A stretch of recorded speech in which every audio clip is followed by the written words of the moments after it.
thinking a science fair project should be picking a topic that already has some known science that someone is sort of on the internet or in your textbook has demonstrated that this method of measuring or mixing, titrating chemicals or something has been proven by previous people. So why do I come each year and come talk to you about science fair? So from my perspective, I work in the electronics industry, but really science, in my view, has really transformed the world.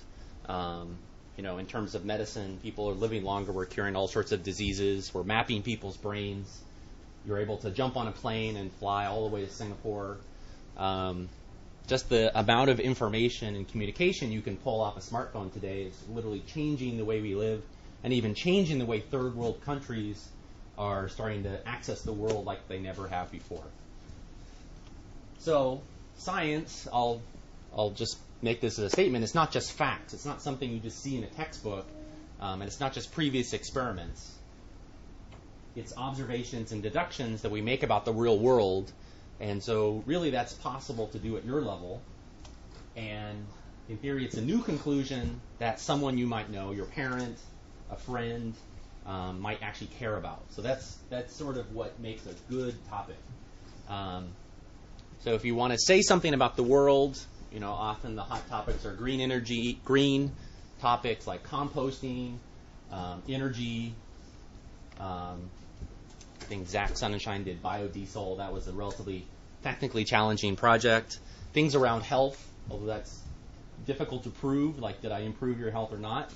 And then there's just the general, it makes it interesting to a science fair judge if you have some personal connection, my mom's a dentist and I was interested about like bacteria in dogs' teeth because, we're always talking about how clean our teeth are.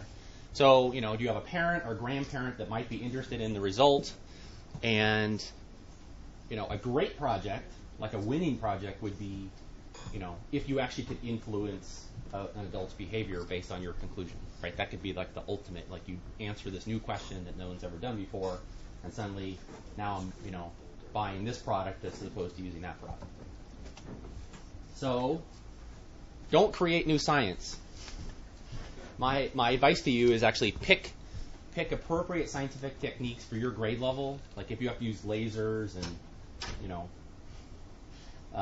radioactive gear and all this stuff, that's kind of inappropriate. Your level of science should be more about using a scaled away material and maybe create some solutions and then see what happens to those solutions. It could be using